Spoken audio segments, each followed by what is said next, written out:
Hi, my name is Dom and welcome back to a brand new video on DomTalksTech. Yesterday, Sony gave us our first glimpse of their brand new PS5, which is due for release in the fall this year. Whilst a lot of the event consisted of gameplay showing off some huge titles such as the new Spider-Man Miles Morales, which looks absolutely incredible, we also got our first glimpse at the new console and some of the accessories which come with it as well. The next generation console war has finally begun and I am so ready for it. So without further ado, let's get started.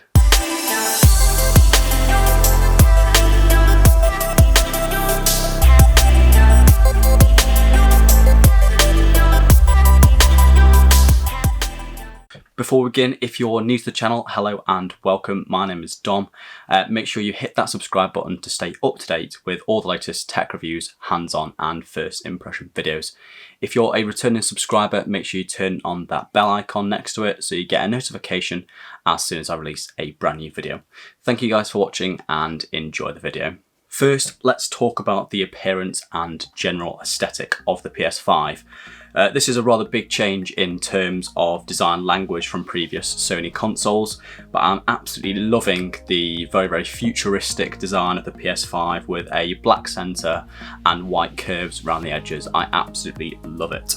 The new DualSense controller has been revealed for months now and it was released first in April this year. And at first I wasn't quite sure of the controller, but now seeing the console to go alongside, Sony has done an incredible job of marrying the two devices together for a really sort of futuristic, minimal setup, which will look perfect in any sort of living room. This design language also extends to the accessories, which I'll talk about a little bit more later on in the video. Now, of course, this hasn't stopped a lot of Twitter and Instagram blowing up with memes about the new console, and my favourite one is the fact that it looks quite like a Wi-Fi router. So head over to Twitter and Instagram, follow me if you there, DomTalksTech, and there's some fantastic memes about the new look of the PS5 there as well. But having said that, I absolutely love the design. I think it's really nice. The curves and the subtle lighting which comes out of the top of the device looks super cool and should be really good in any sort of modern living room, as I've previously mentioned earlier in the video. I'm really digging the design, but do let me know down in the comments below what you guys think of the design of the PS5. Do you like it? Do you hate it? Let me know all your thoughts. Next up, we're going to talk about the new features on the PS5, and Sony didn't go into great detail about all the features on the PS5, but they did announce some of the main features. So we've got 4K, Ultra 4K support on the PS5, something which was missing from the PS4.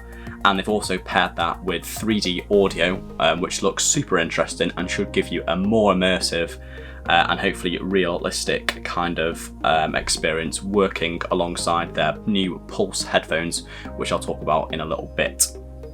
We've also got ray tracing, which has been available on PC and NVIDIA graphics cards for quite some time now, but it's going to be available in the PS5 later on this year. And for those who don't know what ray tracing is, it basically enhances the graphics and makes games seem more realistic by using reflections from water and mirrors and the way the light reflects on these kind of objects to make the graphics more realistic and more immersive. Finally, one of the most exciting features about the new PS5 is the super fast SSD, which Sony is using, which should increase loading speeds and also increase the time that games take to update should they need a patch. So it means more game playing and much less waiting time. All of these new features should make for a very enjoyable gaming experience with much more immersive and realistic gaming, and this was evidenced in some of the gameplay footage which Sony did release alongside the console launch, such as the new Spider-Man Miles Morales, which looks absolutely incredible. So a fantastic game, and that is exclusive to the PS5 as well. So as I mentioned in the first part of this video, Sony showed off so many new games, some big games and some much more smaller games to showcase what the PS5 is capable of.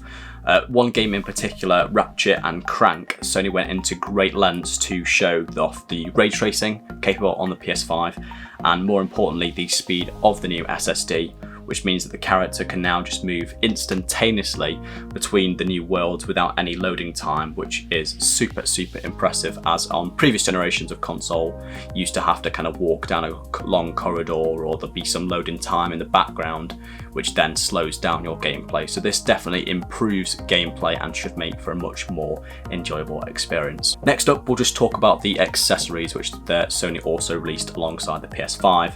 So we've got the console itself, which I've talked about obviously before, and Sony also showed off a range of accessories to go alongside that. So first we've got the new DualSense controller, which, as I said before, was released back in April. So we already had an idea of what the controller looked like. It's a DualSense controller. It has adaptive triggers, so that changes the way the triggers feel depending on what game you're playing, which is super cool. And we've also got a USB-C for charging. We've got motion sense, so it allows you to move around the controller and act in that way. We've got a built-in microphone which may be used for some voice chats, or also maybe an assistant which Sony might release later on before the fall of this year. And also we've got a headphone jack present as well. There's also a new charging station which carries on that minimal white and black aesthetic. A new media remote, so if you're watching Blu-ray movies or Blu-ray 4K movies on the PS5, then you can use just that media remote. There's also a HD camera, which you've seen on previous generations of Sony consoles, so we'll see what that's like in the PS5 and whether that's got any new features built into it. But most excitingly of all, we've got a new 3D Pulse wireless headset, and this sounds really interesting, and it should be a really good experience to test out that 3D audio which Sony has promised in the PS5, and so should really feel quite immersive and realistic, which again I think is all about the PS5 being more realistic, being more immersive, and really surrounding yourself with this gameplay. So just to conclude this video, I am super excited about this next generation console. It looks extremely promising, and some of the games that Sony has showed off look absolutely incredible.